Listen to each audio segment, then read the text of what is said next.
Welcome back, friends, to another session of finite element methods for fluid dynamics.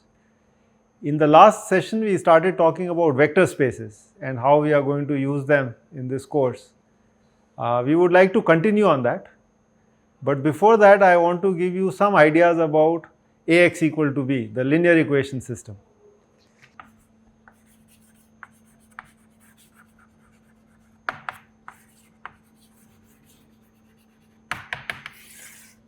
So let us consider a linear equation system which we are all very familiar with, Ax equal to b.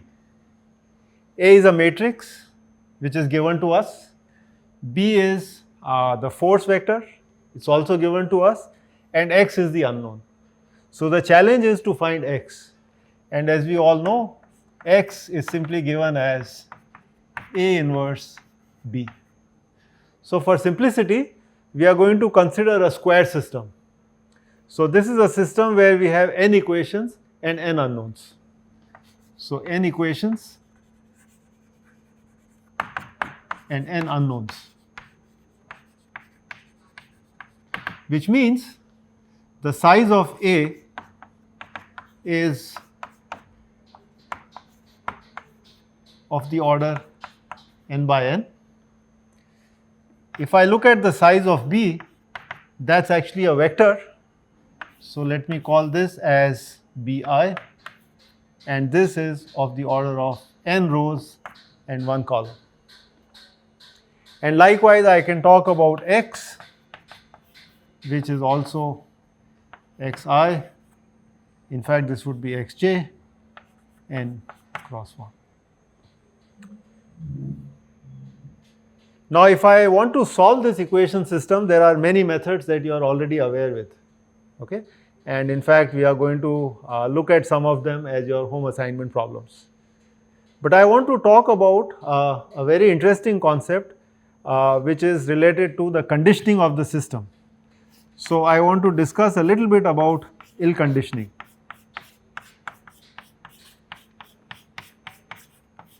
And this is very important when we talk about numerical solution to this problem Ax equal to b. So let us define a residual. So R is the residual vector, and that's given as b minus Ax. Okay?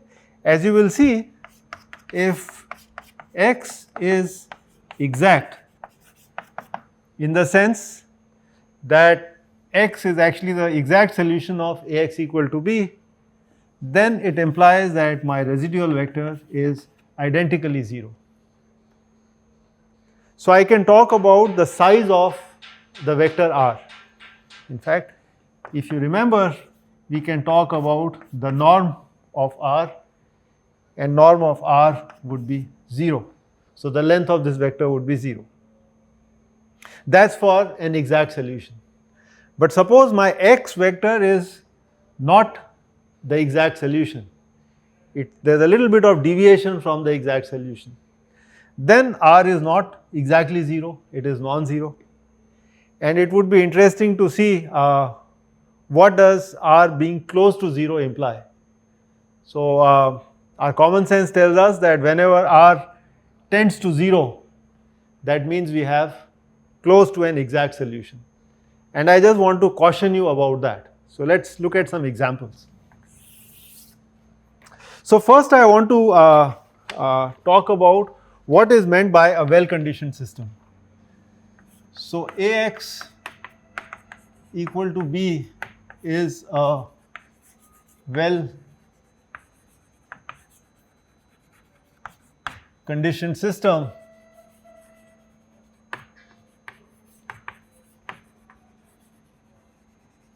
of equations if small errors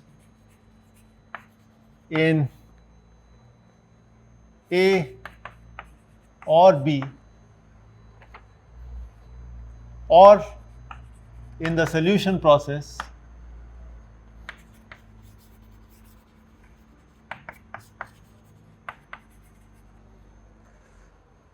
have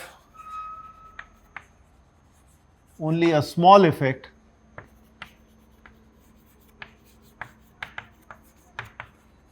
on the solution X. This is really the ideal situation, that if I have a small error either in B or in A, as some kind of an approximation, or when I try to solve the solution approximately, then the change in the answer with respect to the exact answer should be also small, of that order. Okay, so that's well conditioned. If that doesn't happen, then we have an ill conditioned system. So the system is ill conditioned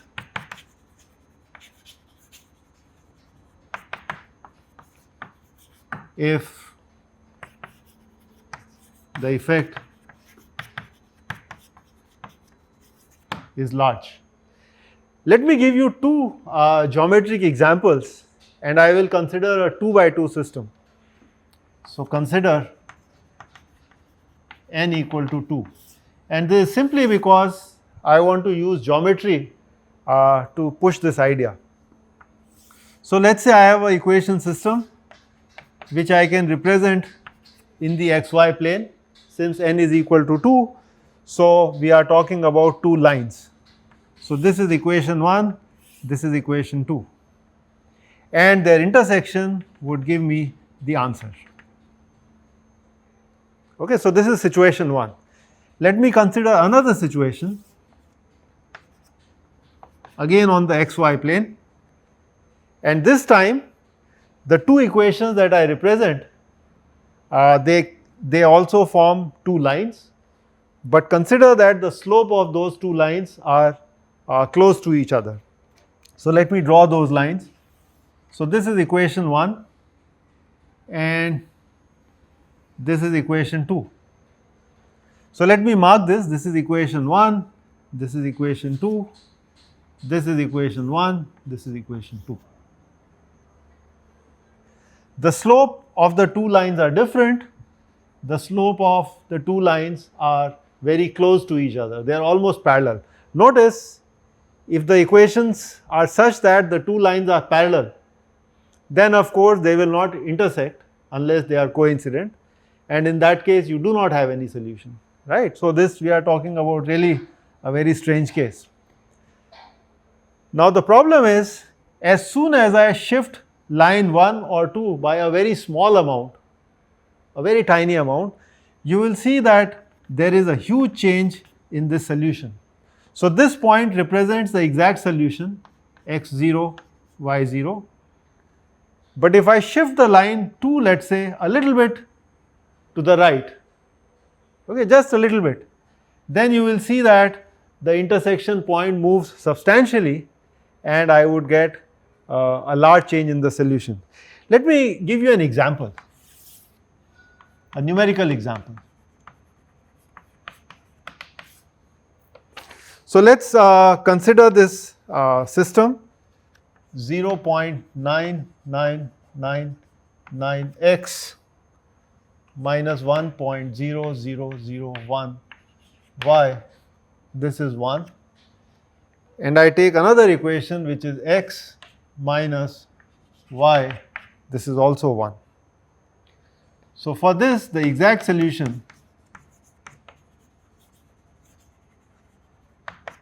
is x equal to plus 0.5 and y equal to minus 0.5.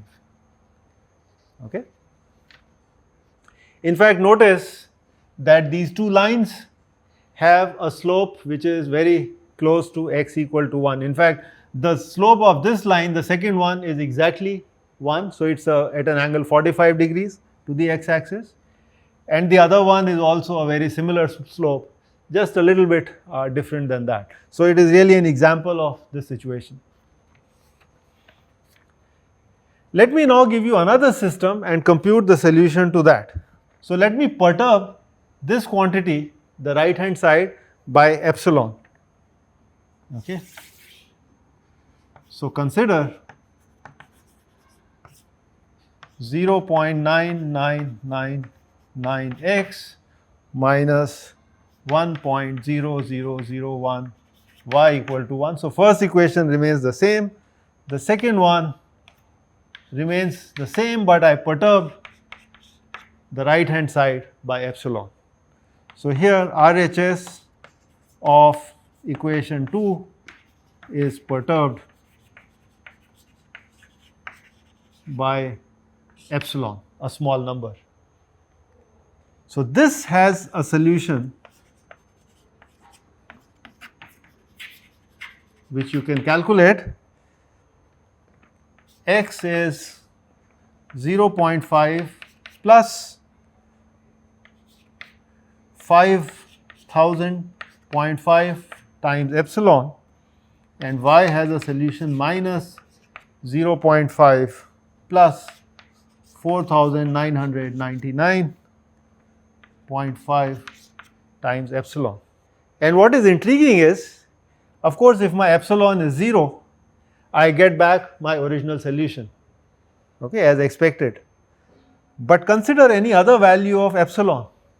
This solution is amplified by, or the change in the solution is amplified by almost 5000 times. So let me write that down. That solution is amplified nearly 5000 times epsilon.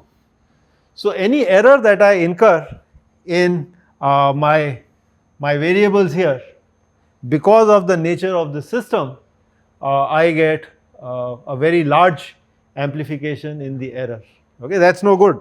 That's something to be wary of. So this is an example of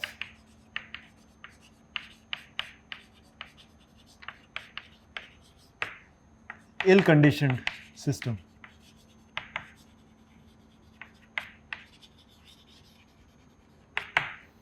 We can actually generalize this to higher dimensions. I have shown you this only for 2 dimensions because the geometry is easy to handle, but the same ideas would also hold for higher dimensions, in 3 or n could be anything. So the question is, how do you ensure that you have a well-conditioned system? I am not going to go into the details. Of course, there is something called the condition number, which depends on the eigenvalues of the matrix A, and one can easily show that. But I will give you a thumb rule that usually if diagonals of A are large,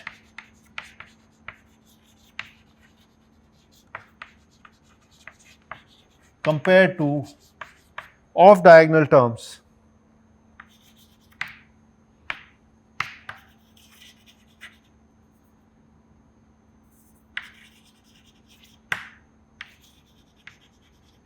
then A is well conditioned.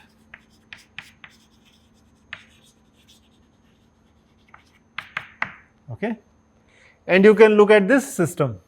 Okay, these are the diagonal terms, and they are really not much larger. In fact, they are comparable to the off diagonal terms, and that's one reason why this system did not turn out to be a well conditioned system. So we have to be very careful. Remember what I said in the beginning.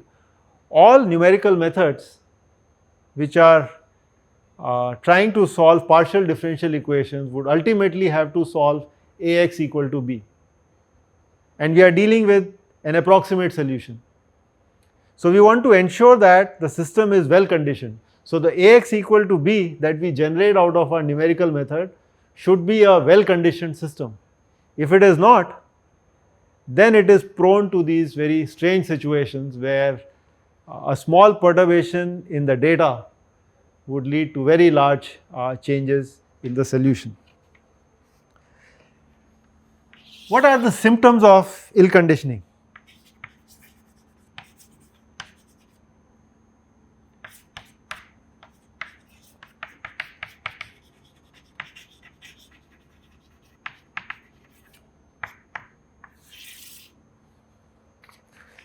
So,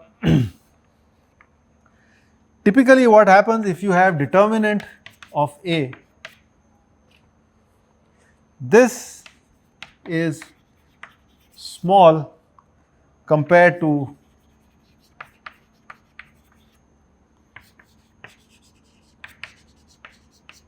the max absolute values of Aij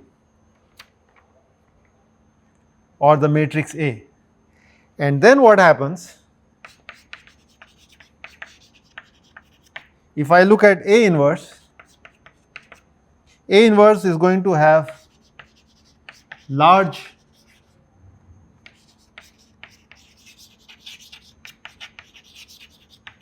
absolute values compared to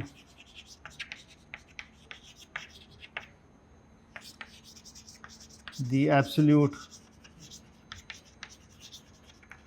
values of the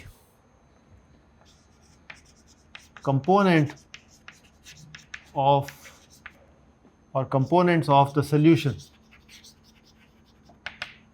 Okay? And therefore, what will happen is the residual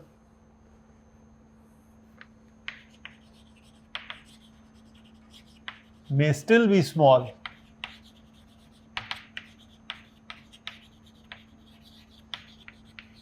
even if the solution is inaccurate.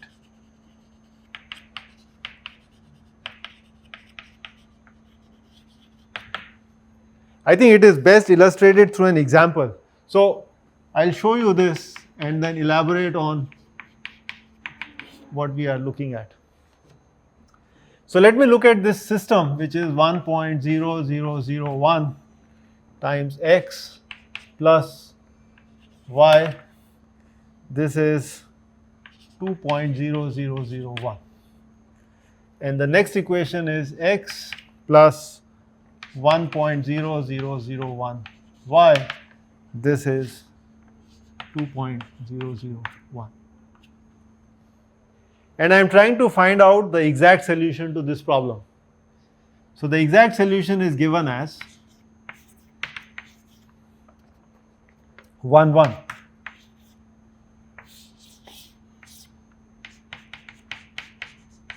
In fact, you can see it from inspection. If I put x and y both equal to 1, this equation is satisfied. Great. Now, let me try putting into this equation a very approximate solution. So, try a very approximate solution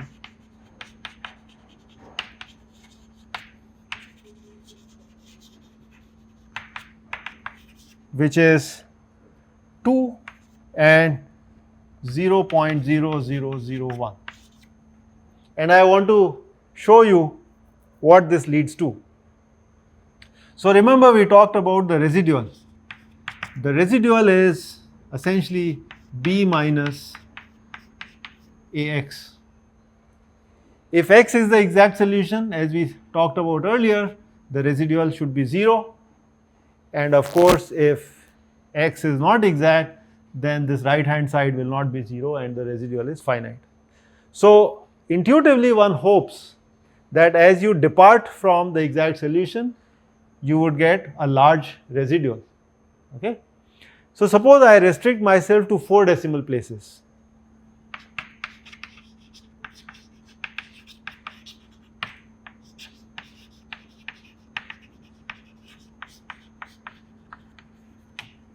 Because I am dealing with an approximate method. Okay. Let us calculate the residual. So, R is going to be given as B, and in this case B is this quantity 2.001, 2.0001 minus A. So, let me form this A for you. This A is 1.0001, this is y, coefficient of y is 1, this is 1, again 1.0001, and times the x. So I am going to take the approximate x, which is 2 and 0.0001. Okay. Now one can estimate what is this quantity over here. A times the approximate x. So let me just write this down for you. You can calculate it very easily. So this multiplies this multiplies this. So on the upper row I would get 2.0003. Okay. And in the lower row I am going to get 2.0001. So I am approximating this. This is 2 and this is 1.0001 times 10 to the minus 4th. So I have just approximated it to 4 decimal places, I get this. And therefore my residual is the difference of these two quantities, and that turns out to be minus 0.002, and the lower one is actually 0.000, because I am calculating only 4 decimal places. And you see, you are fooled into believing that your residual is close to 0. Okay. Note, even though the approximation is bad, okay, it is too far away, a naive person may think that this is okay.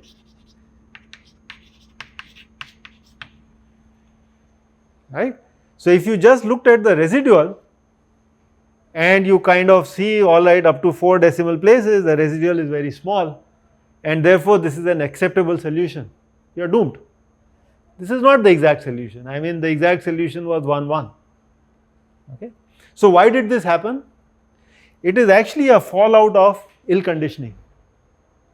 And that's what I tried to explain you, that when you have in A inverse, you have large absolute values compared to the values of the solution, then the system will fool you to kind of show you that the residual is small even when it is not. So the bottom line is, I just wanted to convey to you that we should be very careful in terms of finding solutions of Ax equal to b, and the condition number of A, which actually depends on the ratio of the largest to the smallest eigenvalue of A, is manageable. It should be as close to 1 as possible. If you have an ill conditioned system, then things like this can happen. So one thing we want to strive for in this course is that the formulations that we come up with to solve the partial differential equations, they should have Ax equal to b with good condition numbers.